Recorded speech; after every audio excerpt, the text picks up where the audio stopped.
What is going on, guys? Quality XA here today, bringing you guys a brand new video on Destiny 2. Now today we're going to be speaking about all of the information rounded up this week, so I'm not going to hold you back and let's jump right into this. Now first up, as you guys know, in the recent Bungie blog post they were speaking about clan bounties and some of the bounties in the new season incoming basically.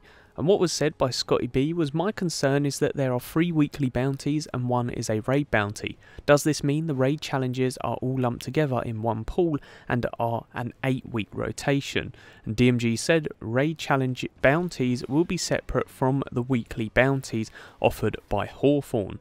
So it is good to see that the raid challenge bounties will be separate from the weekly normal bounties. It does mean that we will be able to do the challenge bounties without having the need to feel like they're bunched together with the normal clan bounties. So very good indeed, and cannot wait to see how that works. And obviously gives a big incentive to do them raid challenge bounties rather than being on an 8-week rotation. Next up we got this, so well, Iron Banner bounties will be deleted, but what about our tokens, are they safe? And Cosmo23 said there are currently no plans to remove any Iron Banner tokens. We'll let you know if anything changes. As you guys know, they are taking away the Iron Banner bounties so that you can't farm them. So basically if you've completed any this season, you're going to want to hand them in as soon as possible, as if you do not hand them in, they will be deleted from your inventory when Season 7 does start.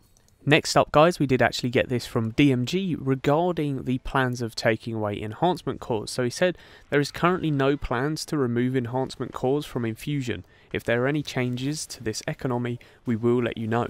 Now personally, I do like the idea of Enhancement Cores.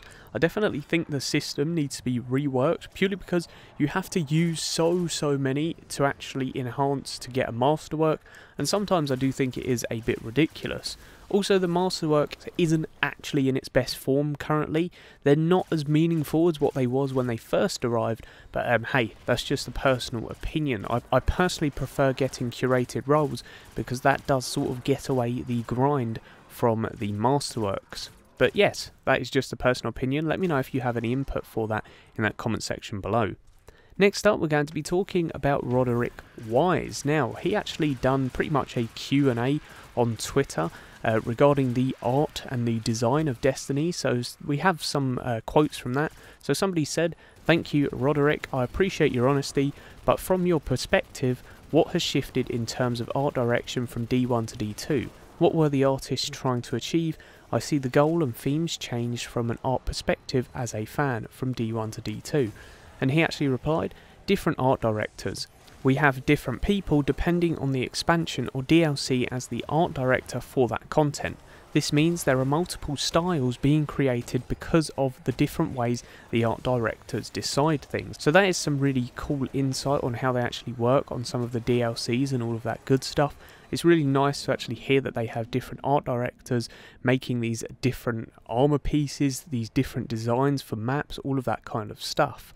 And talking about that, we did get a question. I think there is an assumption from people saying that anything in D1 is easily put into D2.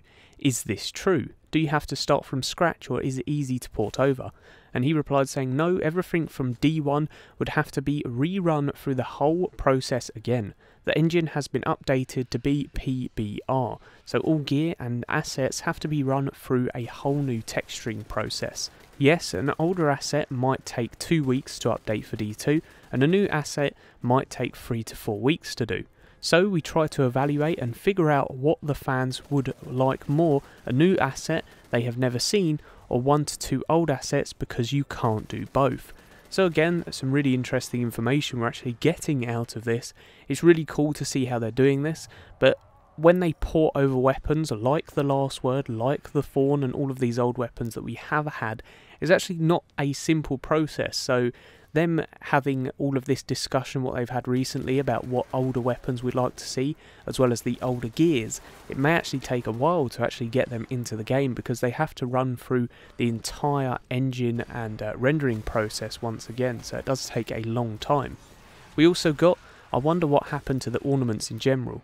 I miss my glowy stuff from D1, and I'd love to see new approaches to that style in D2.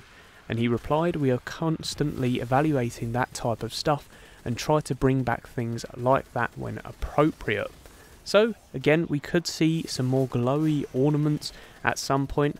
Like I said, there was the discussion recently about bringing our favourite raid armor back and all of that good stuff. So hopefully at some point we will see some really cool ornaments. That's definitely something that I missed personally from Destiny 1. Next up, diving into the UI. Now someone actually made a discovery that there is Iron Banner Salvage in the UI of Destiny. So Salvage was a 3v3 game mode in Destiny 1 where you actually had to go and capture these nodes, and you had to pretty much hold them off and defend them. It was a really fun game mode, 3v3, so they may actually be bringing an Iron Banner Salvage. Now I don't know whether it will be 6v6 or 3v3 or 5v5. Let me know in the comment section below whether you would actually play this.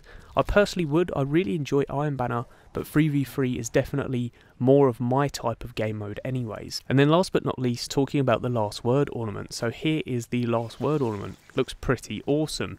The MG did say it's currently exclusive to the Prismatic Matrix. It will be added to Bright Engrams in the future. Make sure to complete the Prismatic Facet bounty if you haven't this week. So that was actually a few days ago. It obviously resets on the Tuesday, but if you guys want a chance of getting this ornament, it is currently in the Prismatic Facet. So definitely make sure that you guys complete that challenge if you've not done so already, and make sure to tweet me if you guys have actually got that. But as always guys, that's pretty much the end of the video. If you enjoyed, a like would be much appreciated, and as always, peace out. I hope you enjoyed.